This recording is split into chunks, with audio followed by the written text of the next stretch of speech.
मैं देखता हूँ क्या होता है पता है, मैं बता रहा हूँ, देखो मेरा सुन लो। जो मैं जो पूछने का देरी है स्कूल में क्या हो रहा है, सब ऐसा बुराई करने लगते हैं स्कूल का, सब बस पूछने का देरी है। अब हर स्कूल वाले को के पास अपने स्कूल का कंप्लेन है, right.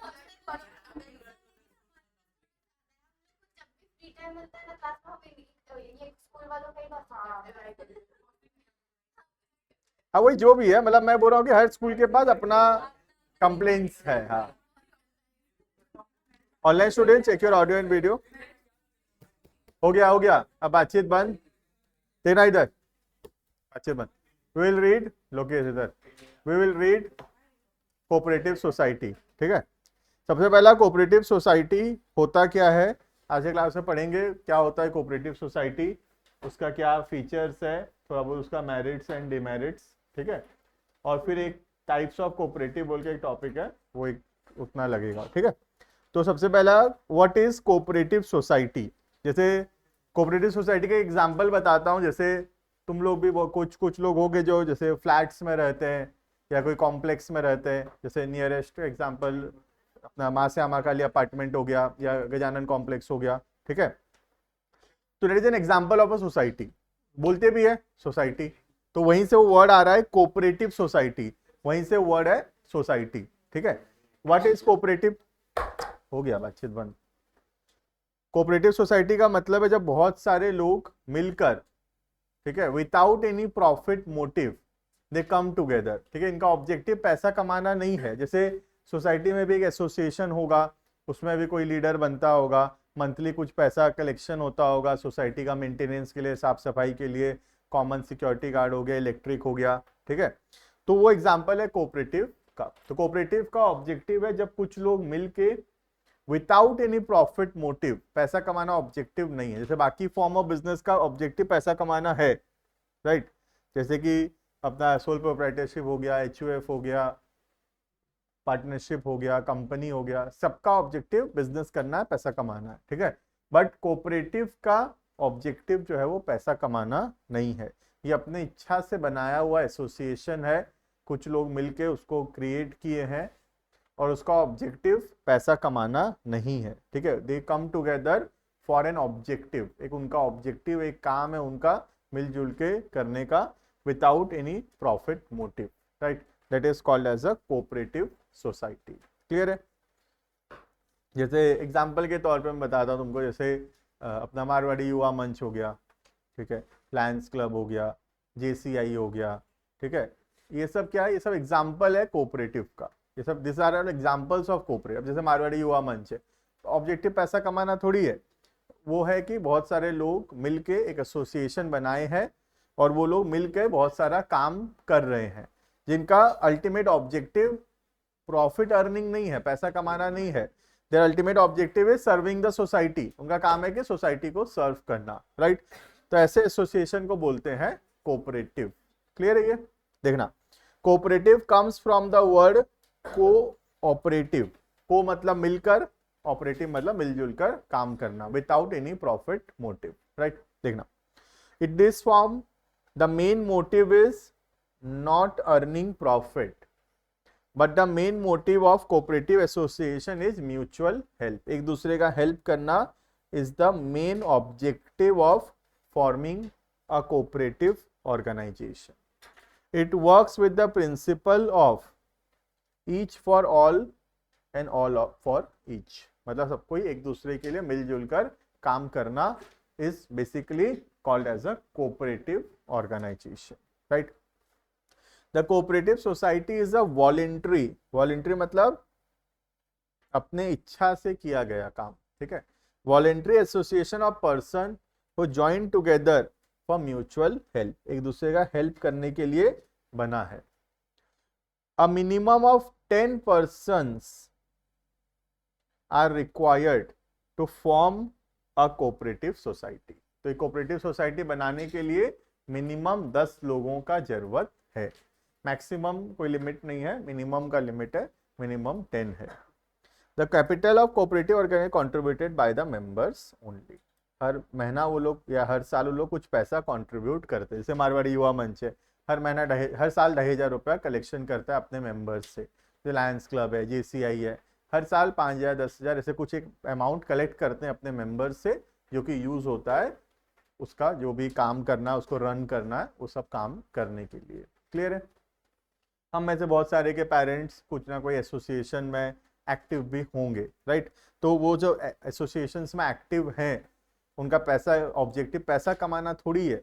There objective is not earning money, there objective is serving, right? उनका ऑब्जेक्टिव है कि लोगों को सर्व करना, कुछ काम करना सोसाइटी के लिए।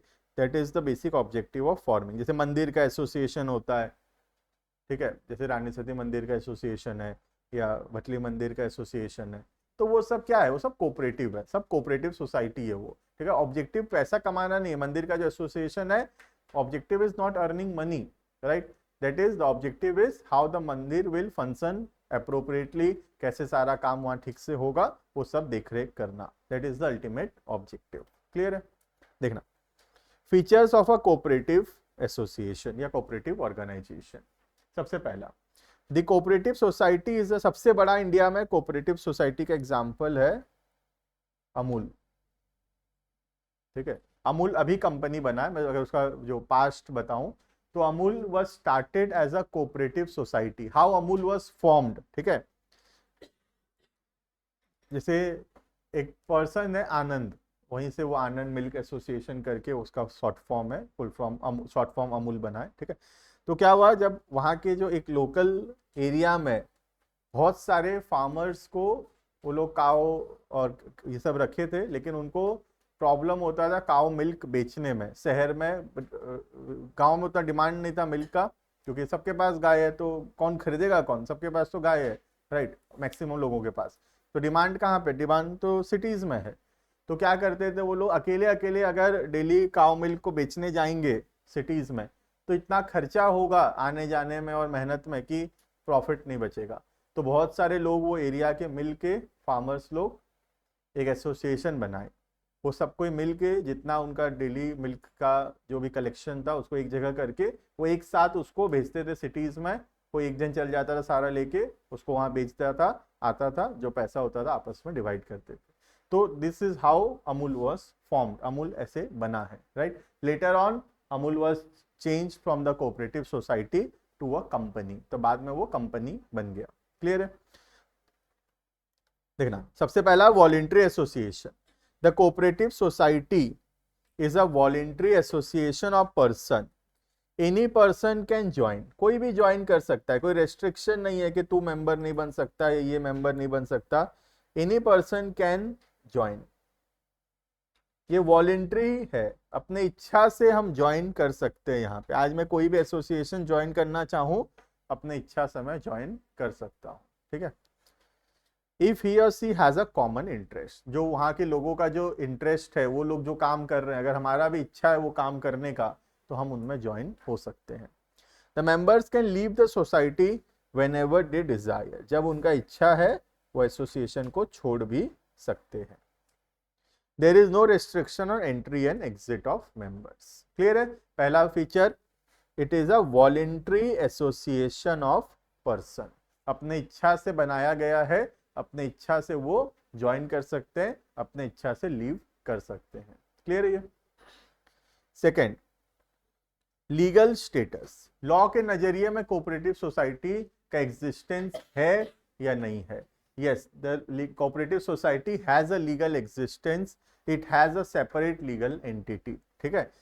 सोल प्रोप्राइटरशिप को सेपरेट लीगल एंटिटी नहीं मिला था, HUF को नहीं मिला था, हिंदू अनडिवाइडेड फैमिली को, पार्टनरशिप को भी नहीं मिला था, ठीक है। कंपनी को मिला था सेपरेट लीगल एंटिटी, और उसके बाद अभी दूसरा सेपरेट लीगल एंटिटी मिला है कोऑपरेटिव सोसाइटी को। तो कोऑपरेटिव सोसाइटी को रजिस्टर करना पड़ता है इन कोऑपरेटिव सोसाइटीज एक्ट। ईयर है 1912, 1912 का एक्ट है, 1912 का एक्ट है कोऑपरेटिव सोसाइटी का, और उसमें रजिस्टर करना पड़ेगा, ठीक है। तो जितना भी मंदिर का एसोसिएशन होता है, आज जैसे भटली मंदिर का एसोसिएशन है या कोई भी और मंदिर का एसोसिएशन है, बड़ा से बड़ा धाम, जितने बड़े बड़े धाम है वहाँ पे जो बड़े बड़े मंदिर हैं, तिरुपति हो गया, ये सब जो मंदिर का एसोसिएशन है, everyone is registered under the cooperative societies act 1912। सब 1912 में रजिस्टर्ड हैं। क्लियर है? After registration the cooperative organisation gets a separate legal entity. इनका सेपरेट लीगल एग्जिस्टेंस है अपने मेंबर्स से। मेंबर्स अलग हैं और कोऑपरेटिव सोसाइटी अलग है। ये सिर्फ किसको मिला था सेपरेट लीगल एंटिटी?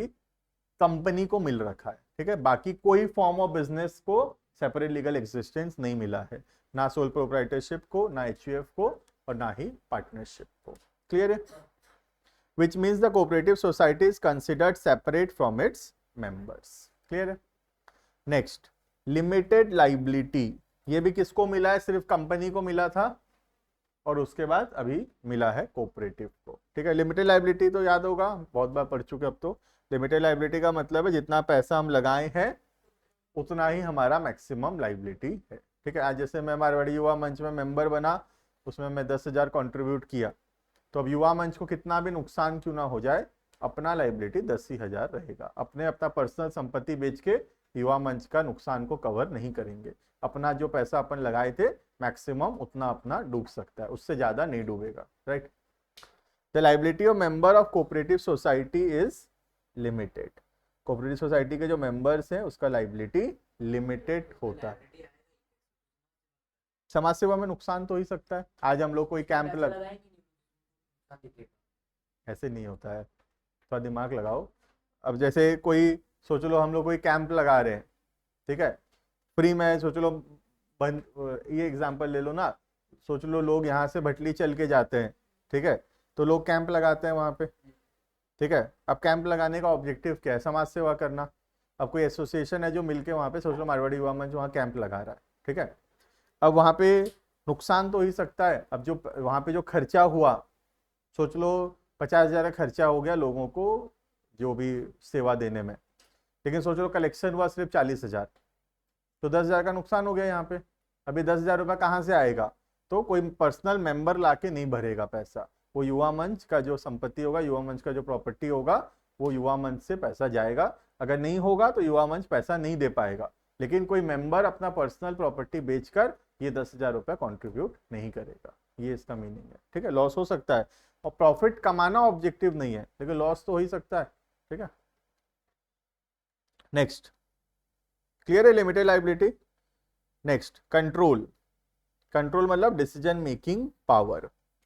तो कोई भी कोऑपरेटिव सोसाइटी के अंदर कमिटी बनता है, वो कमिटी वही लोग मिलके बनाते हैं और वो कमिटी सारा डिसीजंस लेता है। जैसे बहुत सारे सोसाइटी में भी हर साल एक कमिटी बनता है, कमिटी में कोई प्रेसिडेंट किसी को बनाएंगे, किसी को वाइस प्रेसिडेंट बना देंगे, किसी को ट्रेजरर बना देंगे। ऑब्जेक्टिव क्या है? ताकि वो लोग सारा काम संभालें उस साल के लिए, राइट। तो कोऑपरेटिव सोसाइटी के सारे डिसीजंस जो है वो मेंबर्स लेते हैं, जो इलेक्ट किया जाता है बाय वोटिंग। वोटिंग किया जाता है और मेंबर्स इलेक्ट होते हैं, और वो इलेक्टेड मेंबर्स सारा डिसीजंस लेते हैं, ठीक है। जैसे बरगढ़ में अभी इलेक्शन होने वाला था, कौन बनेगा हेड तुम्हारा इसका, अग्रसेन जयंती का, है ना। तो अग्रसेन जयंती का हेड कौन बनेगा,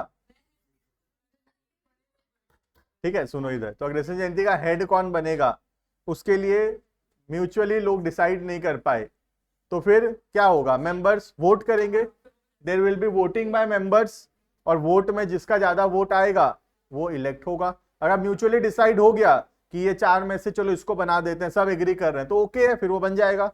लेकिन अगर कोई एग्री नहीं कर रहा तो फिर वोटिंग होगा, वोटिंग से फिर जो ज्यादा वोट लाएगा वो मेंबर जो है वो हेड बनेगा। क्लियर है? In cooperative society, the power to take decisions lies in the hands of an elected managing committee. एक मैनेजिंग कमिटी बनता है और मैनेजिंग कमिटी सारा डिसीजंस लेता है। और मैनेजिंग कमिटी कौन बनाता है? मेंबर्स वोट करके मैनेजिंग कमिटी बनाते हैं। क्लियर है ये? Next, service motive. सर्विस मतलब पैसा कमाना ऑब्जेक्टिव नहीं होता है, सर्विस देना ऑब्जेक्टिव है, सेवा देना ऑब्जेक्टिव है, ऑब्जेक्टिव पैसा कमाना नहीं है, ठीक है। अगर हमारा ऑब्जेक्टिव पैसा कमाना है then we can not make a cooperative society. हम कोऑपरेटिव नहीं बना सकते। हम बनाएंगे sole proprietorship, partnership, HUF, company, कुछ भी बनाओ, कोऑपरेटिव नहीं बना सकते। कोऑपरेटिव में पैसा कमाना ऑब्जेक्टिव नहीं है, ठीक है। The main motive of cooperative is to provide service to its member and not to earn profit. पैसा कमाना ऑब्जेक्टिव नहीं है, मेंबर्स को सर्विस देना। Earning profit is a secondary motive. तो कभी भी ये नहीं बोल रहा कि प्रॉफिट नहीं हो सकता, प्रॉफिट हो सकता है, बट प्रॉफिट कमाना हमारा प्राइमरी मोटिव नहीं है। हमारा मेन काम पैसा कमाना नहीं है, लेकिन पैसा कमाई हो सकता है, बट पैसा कमाना मेन काम नहीं है। इस एग्जाम्पल के तौर पे आज जैसे भटली मंदिर है, अब भटली मंदिर का मेन काम पैसा कमाना नहीं है, लेकिन लोग अगर डोनेशन दे रहे हैं, धर्मशाला बनाए हैं, धर्मशाला बुक रहता है, पैसा आता है, तो पैसा आ रहा है, थोड़ी मना कर देंगे पैसा मत दो बोल के। तो पैसा कमाई हो सकता है, कमाई हो भी रहा है, पैसा वहां पे करोड़ों रुपए का फंड है, पैसा कमाई हो रहा है, बट पैसा कमाना मेन ऑब्जेक्टिव नहीं है। समझ में आ रहा फर्क है? कोई ऑर्गेनाइजेशन खोलना पैसा कमाने के लिए ही, और किसी ऑर्गेनाइजेशन को खोलना सर्विस के लिए, उसमें प्रॉफिट भी हो रहा है, दो अलग अलग चीज है, ठीक है। तो कोऑपरेटिव का ऑब्जेक्टिव पैसा कमाना नहीं हो सकता। जैसे मंदिर का मेन काम पैसा कमाना नहीं है, हाँ पैसा कमाई हो रहा है, पैसा बच रहा है, वो एक सेकेंडरी चीज है, बट पैसा कमाना ऑब्जेक्टिव नहीं है। जैसे साल भर में मंदिर में डोनेशन आ रहा है, सोच लो 1 करोड़ रुपया, और साल भर में जो भी प्रोग्राम्स हो रहा है, जो कुछ भी खर्चा हो रहा है, सोच लो 60 लाख हो रहा है, तो 40 लाख बच रहा है मंदिर को हर साल। लेकिन मंदिर 40 लाख कमाने के लिए नहीं खोला गया था। समझ में आ रहा फर्क है? 40 लाख बचना और 40 लाख कमाने के लिए मंदिर खोलना, ये फर्क है दोनों में, ठीक है। तो मंदिर का ओपनिंग का जो ऑब्जेक्टिव है वो सर्विस है, हाँ उसमें प्रॉफिट हो रहा है, that is a secondary thing. Clear है ये? नॉन इकोनॉमिक एक्टिविटी करने के लिए बना है, बट उसमें प्रॉफिट हो रहा है फिर भी नहीं, ऐसे नहीं है।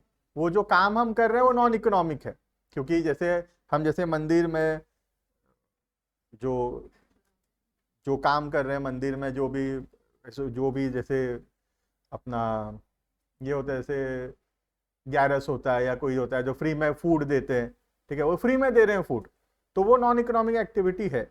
लेकिन लोग अपने इच्छा से डोनेशन दे रहे हैं, तो पैसा कमाई हो रहा है। हम पैसा मांग नहीं रहे, तो वो नॉन इकोनॉमिक एक्टिविटी ही है, क्योंकि अगर हम पैसा मांगते तो वो इकोनॉमिक एक्टिविटी होता, ठीक है। देखना, earning profit is a secondary motive and not the main motive of a cooperative organisation. Clear है? नेक्स्ट आता है equal voting rights. Equal voting rights का मतलब हर इंसान का एक वोट है। Every person has one vote, one person has one vote. कोई कितना भी पैसा लगाया हो, कुछ फर्क नहीं पड़ता, everyone will have only one vote, right? तो इसी को बोलते हैं equal voting rights. The cooperative society work with a democratic principle of one man one vote. All the members get only one voting rights irrespective of the capital contributed by them. जैसे for example 2 person है, ए और B. अब ए सोच लो लगाया है यहाँ पे 10 लाख रुपया, और बी सोच लो लगाया है 1 लाख रुपए, लेकिन दोनों का वोटिंग पावर इक्वल होगा। जो 10 लाख लगाया है उसको भी एक ही वोट है, उसका भी जो 1 लाख लगाया उसका भी एक ही वोट होगा, ठीक है। बट कंपनी में ऐसा नहीं होता है, कंपनी में ऐसा नहीं है।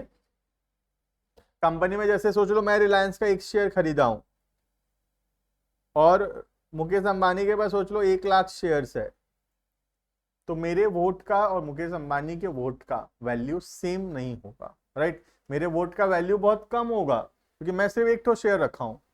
जो 1 लाख शेयर रखा उसका वोट का वैल्यू भी ज्यादा होगा, राइट। लेकिन कोऑपरेटिव में ऐसा नहीं है। कोऑपरेटिव में चाहे तुम 10 लाख लगाए हो, 1 लाख लगाए हो, तुम्हारा वोट का वैल्यू 1 ही होगा। क्लियर है? तो कोऑपरेटिव के अंदर इक्वल वोटिंग राइट्स है। जो कि कंपनी फॉर्म ऑफ बिजनेस में नहीं है। कंपनी फॉर्म ऑफ बिजनेस में वोटिंग मिलता है on the basis of the number of shares that we have, right? Clear है ये? A person has 1000 shares and a person who has 10 shares, both will get one voting rights only. Clear? Next, ये हो गया features of a cooperative society. समझ में आ गया 6 feature. पहला हो गया वॉलेंट्री एसोसिएशन, जब मर्जी ज्वाइन कर सकते हैं, जब मर्जी लीव कर सकते हैं। Legal status, separate legal entity होता है। मेंबर्स का लिमिटेड लाइबिलिटी होता है। कंट्रोल, जो एसोसिएशन बनता है उसके मैनेजिंग कमेटी बनता है, कमेटी कंट्रोल करता है। प्रॉफिट कमाना ऑब्जेक्टिव नहीं है, सर्विस देना ऑब्जेक्टिव है। 1 person हैज 1 वोट। क्लियर है? This is all features of a cooperative society. Clear? Next आता है इसका मेरिट्स। अब मेरिट्स में बहुत सारे चीज जो है फीचर्स सेम है, तो उसको एक्सप्लेन नहीं किया हुआ है, जो अलग है उसको एक्सप्लेन किया हुआ है। देखना मेरिट्स, पहला इक्वलिटी इन वोटिंग, ये तो हम पढ़े अभी हम, equal voting rights. Limited liability, legal status में पढ़े, सेपरेट लीगल एंटिटी है। और वॉलेंट्री एसोसिएशन है, अपने इच्छा से ज्वाइन कर सकते हैं, अपने इच्छा से लीव कर सकते हैं। क्लियर है? तो चारों को एक्सप्लेन नहीं किया हुआ है क्योंकि ऊपर इसका एक्सप्लेनेशन है। बाकी हम पढ़ेंगे बाकी 3 चीज जो अलग है। देखना मेरिट्स के अंदर point number 5, economical functioning. Cooperative society को चलाना बहुत आसान है, बहुत सस्ता है। इसको रन करने के लिए हमको कुछ भी करने का ज्यादा जरूरत नहीं है। ठीक है? तो इकोनॉमिक फंक्शनिंग का मतलब, इकोनॉमिकल मतलब चीपर, सस्ता। इकोनॉमिकल फंक्शनिंग मतलब इसको रन करना सस्ता पड़ता है, ज्यादा महंगा नहीं है। ठीक है? The operation of cooperative society is quite economical as most of the activities are performed by the members themselves। सारा काम मेंबर्स खुद ही करते हैं, किसी को रखते नहीं काम करने के लिए, सारा काम खुद ही देख लेते हैं, तो सस्ता पड़ेगा। ठीक है? And while purchasing goods or raw material, middlemen are eliminated so that they can get the raw material and goods at lower cost। और कोई भी सामान अगर खरीदना है तो सीधा वो लोग मिडिलमैन को एलिमिनेट करके होलसेलर से खरीदते हैं, इसलिए वहां पे वो सस्ता मिलता है। ठीक है? तो कोई भी कोऑपरेटिव सोसाइटी को चलाना बहुत चीपर है। जैसे आज मारवाड़ी युवा मंच है, उसका हिसाब रखने के लिए कोई चार्टर्ड अकाउंटेंट को नहीं रखते वो लोग, उनमें से किसी एक को ट्रेजरर बनाएंगे, वो सारा पैसा का हिसाब रखेगा। हर साल ट्रेजरर चेंज हो जाएगा, इस साल मैं ट्रेजरर बन गया, कोई साल और, कोई साल और, तो हर एक साल में एक आदमी काम संभाल लेगा, तो सैलरी नहीं देना पड़ेगा। अगर मेंबर खुद नहीं संभालेंगे काम तो फिर हमको एम्प्लॉय रखना पड़ेगा, सैलरी देना पड़ेगा। खुद काम कर लेते हैं, इसीलिए किसी को सैलरी वैलरी देने का जरूरत नहीं है। Clear? Next, support from government. Government से भी बहुत सारा चीज सस्ता में मिलता है। लोन भी अगर चाहिए तो कम रेट ऑफ इंटरेस्ट पे लोन भी मिलता है इनको, क्योंकि ये लोग का जो ऑब्जेक्टिव है वो सर्विस है। ठीक है? पैसा कमाना ऑब्जेक्टिव नहीं है। तो जब पैसा कमाना ऑब्जेक्टिव नहीं है तो इसी वजह से जो गुड्स है या रॉ मटेरियल है या लोन है वो गवर्नमेंट के द्वारा कम रेट में अवेलेबल होता है। Right? The cooperative organisation get various benefits from the organisation, can get raw material etcetera at subsidise rate. Subsidise मतलब, सब्सिडी मतलब लोअर, कम प्राइस पे। ठीक है? जैसे गवर्नमेंट देता है ना चावल, है ना, चावल देता है बहुत सारे, जैसे जो बिलो पॉवर्टी लाइन है, चावल दे रहा है कम रेट में। ठीक है? जो चावल हम 30 रुपये, 40 रुपये, 60 रुपये में खरीद रहे हैं, गवर्नमेंट जो बिलो पॉवर्टी लाइन है उनको 1 रुपया 2 रुपया में चावल दे रहा है। ठीक है? तो वो क्या है? That is giving goods at subsidise rate, मतलब कम रेट में सामान देना। ठीक है? तो सब्सिडाइज का मतलब you can write lower rate. ठीक है? Government offers loans at lower rate of interest. अगर हम लोन लेने जाएंगे तो 10% इंटरेस्ट लेगा गवर्नमेंट, लेकिन सोच लो मारवाड़ी युवा मंच अगर लोन लेगा या जेसीआई लोन लेगा या भटली मंदिर को लोन चाहिए, सोच लो भटली मंदिर जैसे धर्मशाला बनाया तो लोन लिया होगा तो कम रेट में लोन मिलेगा। हमको 10% में मिलता है, मंदिर को 6% में लोन मिलेगा। ठीक है? तो गवर्नमेंट कोऑपरेटिव सोसाइटी को कम रेट ऑफ इंटरेस्ट पे लोन प्रोवाइड करता है। क्लियर? ये तो ये भी बेनिफिट है। नेक्स्ट बेनिफिट है इजी टू फॉर्म। कोई भी कोऑपरेटिव सोसाइटी बनाना बहुत ही इजी है, बहुत ही सिंपल प्रोसेस है कोई भी कोऑपरेटिव सोसाइटी बनाने का। सिर्फ 10 लोग चाहिए, 10 तो मेजर अगर होंगे, माइनर नहीं, 10 तो मेजर अगर होंगे, 10 adult members having common interest are required to form it. The registration process for cooperative is very simple and does not involve any legal formalities. ठीक है, सबसे ज्यादा लीगल फॉर्मेलिटी सिर्फ कंपनी में है। इसलिए तुम देखे होगे हम फॉर्मेशन किसी का पढ़े क्या, सोल प्रोप्राइटरशिप कैसे फॉर्म होता है, पार्टनरशिप, एचयूएफ, कोऑपरेटिव, किसी का फॉर्मेशन नहीं पढ़े, लेकिन हम कंपनी का फॉर्मेशन पढ़े हैं, कैसे फॉर्म होता है, कैसे डॉक्यूमेंट फाइल होता है, क्या क्या डॉक्यूमेंट बनता है। तो कंपनी फॉर्म ऑफ बिजनेस सबसे कॉम्प्लेक्स है, इसीलिए हम उसमें बहुत डिटेल में उसको पढ़े हैं, right. Next, this is all about advantages of a cooperative society. Clear advantages, उसमें 4 तो सेम पॉइंट है जो कि फीचर से सेम है। Equal voting rights, limited liability, legal status that is separate legal entity and voluntary association, right. 3 point अलग है, economical functioning, support from government and easy to form. Clear. Next आता है demerits या disadvantages of a cooperative society. ठीक है, बहुत easy disadvantages है, नाम से पता चल जाता है। पहला, लिमिटेड लाइबिलिटी, लिमिटेड कैपिटल। ठीक है, तो कोऑपरेटिव सोसाइटी के पास बहुत कम कैपिटल होता है, क्योंकि उसके मेंबर्स जो हैं वो ज़्यादा पैसा थोड़ी लगाएंगे। जो काम में प्रॉफिट नहीं है उसमें मैं मेरा ज़्यादा पैसा थोड़ी इन्वेस्ट करूँगा, तो कोई ऐसे ज़्यादा अमाउंट को इन्वेस्ट करना नहीं चाहेगा कभी भी उसमें, तो इसीलिए इनके पास हमेशा कैपिटल कम रहेगा। ठीक है, आज मैं मेरा बिजनेस में लगाऊंगा पैसा रखा हूँ तो, लेकिन मैं मारवाड़ी युवा मंच में क्यों लगाने जाऊंगा पैसा, है ना। तो कोई 5,000, 10,000, 20,000 मांगेगा, दे दूंगा, लेकिन उससे ज़्यादा I will not give, right. तो मेंबर्स जो है ज़्यादा पैसा कैपिटल कंट्रीब्यूट नहीं करेंगे यहाँ पे, इसीलिए ऐसे एसोसिएशन में पैसा जो हमेशा कम ही रहेगा। क्लियर, देखना,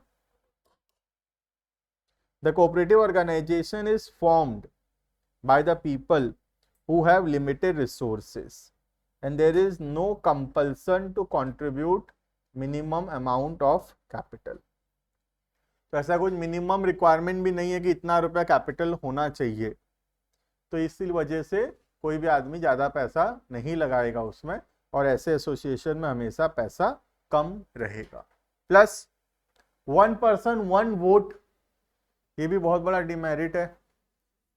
मैं 10 लाख लगाऊंगा और मेरा वोट का वैल्यू और जो 1 लाख रुपए लगाया उसका वोट का वैल्यू सेम रहेगा, तो मैं क्यों लगाऊंगा 10 लाख फिर। समझ पा रहे हो, मुझे अगर कुछ एक्स्ट्रा पावर मिले ज़्यादा पैसा लगाने के वजह से तो मैं लगाऊं पैसा extra.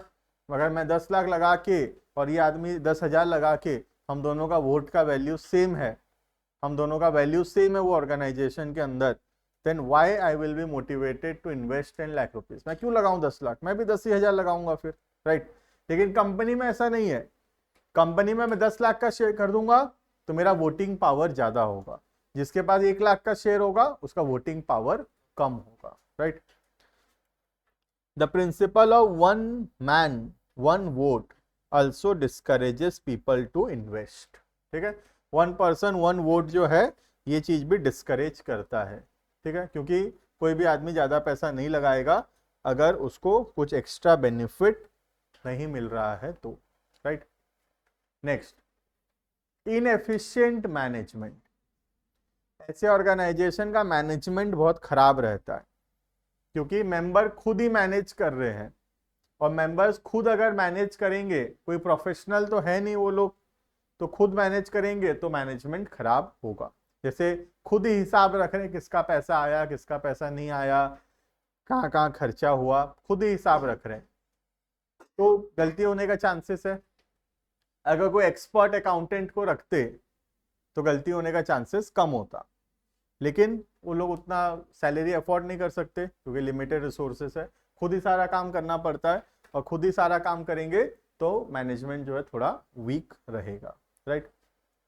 It is manage by its members only, सारा काम उसके मेंबर ही देखते हैं।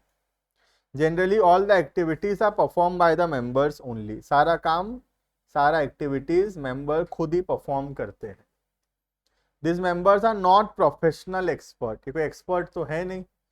The cooperative society can not afford to pay high salary to professional and qualified people. तो ये एक्सपर्ट लोगों को रख नहीं सकता काम पर, क्योंकि इतना पैसा नहीं है यहाँ पर, क्योंकि सर्विस मोटिव है, पैसा ऑब्जेक्टिव पैसा कमाना नहीं है ना. प्रॉफिट, देखो पैसा कहाँ से आएगा, देखो मेंबर पैसा लगा नहीं रहे, ठीक है, प्रॉफिट मोटिव है नहीं, तो ना पैसा कमा रहा है ना मेंबर पैसा लगा रहे हैं, तो पैसा आएगा कहाँ, यहाँ पैसा तो नहीं रहेगा इनके पास. पैसा नहीं रहेगा तो एक्सपर्ट लोगों को काम पर नहीं रख पाएंगे, सैलरी नहीं दे पाएंगे, लोग सारा काम खुद ही संभालेंगे, और जब सारा काम खुद ही करेंगे then there will be inefficient management. Clear है? Next, lack of secrecy.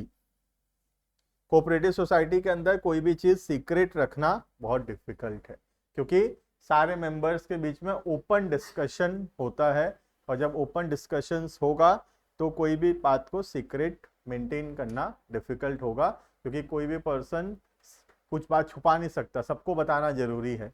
कोई भी डिसीजन लेगा तो सारे मेंबर्स को बताना जरूरी है, और ऐसे ओपन डिस्कशन होगा then there will be no secrecy, right? In cooperative organization there are open discussions in the meeting by members, so it is difficult to maintain secrecy about operation of cooperative society. Clear है ये? Next, excessive government control. Government क्योंकि कम price पे इनको raw material दे रहा है, कम price पे कम rate of interest पे इनको लोन दे रहा है, इसी वजह से इनके ऊपर गवर्नमेंट का थोड़ा स्ट्रिक्ट कंट्रोल रहेगा, ताकि ये लोग पैसा का मिसयूज ना करें, राइट? जैसे कोई भी मंदिर है, जैसे गवर्नमेंट 6% में लोन दिया है, तो बार बार गवर्नमेंट या बैंक इंश्योर करेगा कि मंदिर वो पैसा को सही जगह यूज करे, राइट? तो there will be excessive government control, because government उनको बेनिफिट दे रहा है, तो government will try to control, right? As cooperative organisation get various concessions. Concessions मतलब वही सब्सिडी, बेनिफिट, कम रेट में कोई सामान मिलना, and benefits from the government. In return there is excessive regulation and control by the government. All this regulation restrict the flexibility and efficiency. Clear है? तो सारा decisions जो है खुद हम नहीं ले सकते, गवर्नमेंट का स्ट्रिक्ट कंट्रोल है, रेस्ट्रिक्शन है, और इस वजह से जो है सारा डिसीजन में हमको गवर्नमेंट का इन्वॉल्वमेंट करना पड़ेगा, राइट? लास्ट, झगड़ा सबसे कॉमन है ना, डिफरेंस ऑफ ओपिनियन और कॉन्फ्लिक्ट अमॉन्ग द मेंबर्स, क्योंकि ना पैसा लगाए हैं ना पैसा कमाना है. कोई भी पर्सन जिसके मन में जो आए वो बोल रहा है, राइट? ये सबसे कॉमन देखा गया है कोऑपरेटिव के अंदर, जिसके मन में जो आए वो बोल रहा है. कोई 2-4 लोग ऐसे निकलते हैं जो समझने के लिए तैयार ही नहीं होते, और उनको समझाने में ही सारा रिसोर्सेज, सारा मेहनत वेस्ट होता है, right?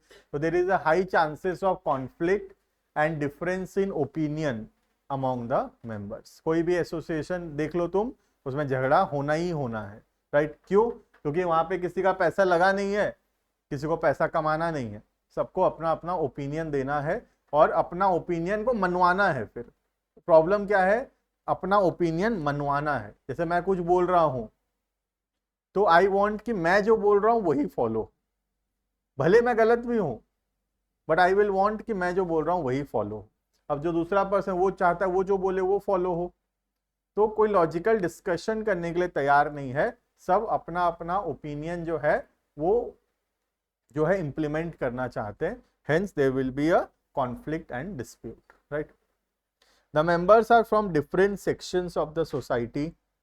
There may have difference of opinion. हर आदमी अलग अलग जगह से आया है और सबका अलग अलग ओपिनियन है. And if any member follow rigid attitude, rigid मतलब किसी का सुनना नहीं, जिद्दी, that is called rigid. It can lead to conflict and disputes. अगर कोई आदमी जिद्दी करे और दूसरों का बात ना सुने, अपना ही चलाए, तो वहां पे चांसेस है झगड़ा होने का। Generally the selfish motive of members starts dominating and they forget the service motive. कुछ दिनों के बाद अपना पर्सनल बेनिफिट देखने लग जाते हैं, अपना पर्सनल फायदा देखने लग जाते हैं, और उसके वजह से जो उनका सर्विस मोटिव है वो चला जाता है, राइट। जैसे तुम देखे हुए हो गया, मंदिर का एसोसिएशन है, बना था मंदिर सेवा के लिए, लेकिन जो एसोसिएशन है पैसा खा रहा होगा, तो पर्सनल इंटरेस्ट उनका ज्यादा हो जाता है, सेल्फिश ज्यादा हो जाते हैं, and they forget the service motive, right. Clear है ये? This is all about demerits of a cooperative society. Easy है डिमेरिट्स, पहला है लिमिटेड कैपिटल, कोई पैसा लगा नहीं रहा।